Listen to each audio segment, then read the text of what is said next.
வந்து வாங்குறவங்க வந்து எங்ககிட்ட கேட்குறாங்க, இது ஒரு நல்ல வீட்டில் அரைக்கிற மாதிரி இட்லி தோசை மாவு தானே அப்படின்னு கேட்குறாங்க. ஆனால் நாங்கள் பொய் சொல்ல வேண்டியது வருது அப்படி தான் சொல்கிறாங்க.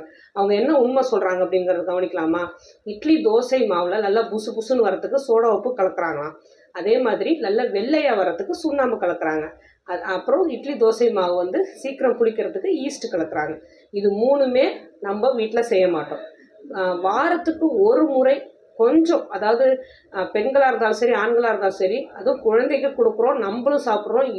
உலகத்திலே சிறந்த உணவு அப்படின்னு இட்லி வந்து தேர்வு செய்யப்பட்டிருக்கு. அப்பேற்பட்ட ஆவில வேக வைத்த இட்லி அரிசி, உளுந்து, வெந்தயம் சேர்ந்த ஒரு உணவு. மூன்றுமே நம்ம உடல் பலத்துக்கு, அதுவும் பெண்களுக்கு இடுப்பு பலத்துக்கு, எலும்பு பலத்துக்கு, ஆவில வேக வைக்கிறதால அது டைஜஷன் பிரச்சனை நமக்கு எதுவும் வராது. முழு பேலன்ஸ்டு டயட்டை நம்ம கொடுக்கறது இந்த இட்லி உணவு தான். இட்லி தோசை.